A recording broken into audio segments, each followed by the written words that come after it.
Before turning to the particular facts of your case, it is right that I say something about the nature of these offences in the context of a modern liberal democracy that rightly places a high value on the principle of freedom of expression, including freedom of speech. As the jury was directed, such a freedom is a cornerstone of our society.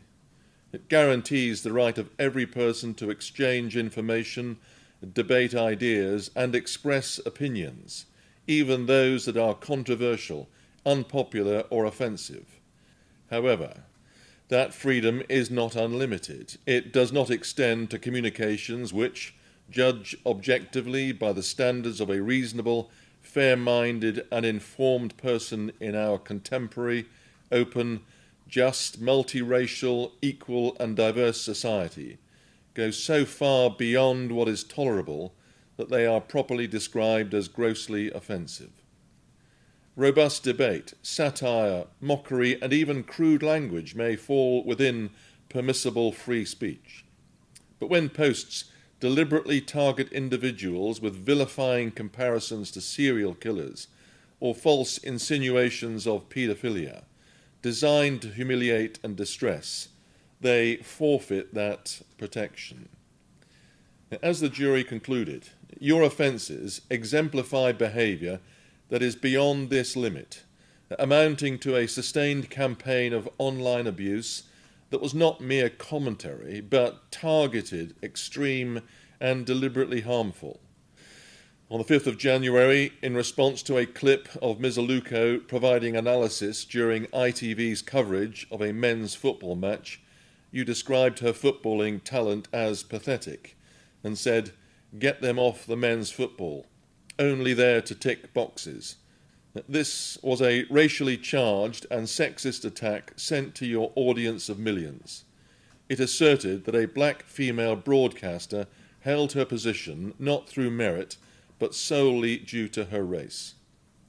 A short time later, you published an image in which the faces of Ms. Aluko and Ms. Ward had been superimposed onto a well-known photograph of the serial killers Fred and Rose West, effectively equating two respected professional women with notorious murderers.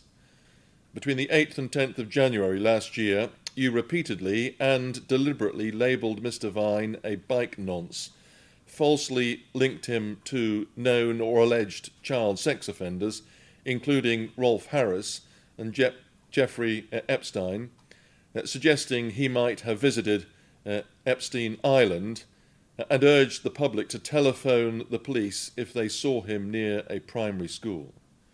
One post explicitly told followers, if you see this fella by a primary school, call 999. By any measure, these messages amounted to a deliberate and escalating campaign that falsely portrayed Mr. Vine as a paedophile and actively encouraged others to regard him as an immediate risk to children. Joseph Barton, will you stand up?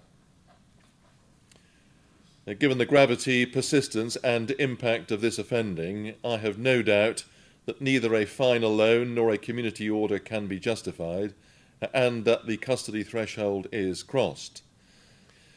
For each of these offences, I impose a suspended sentence order of 18 months' duration.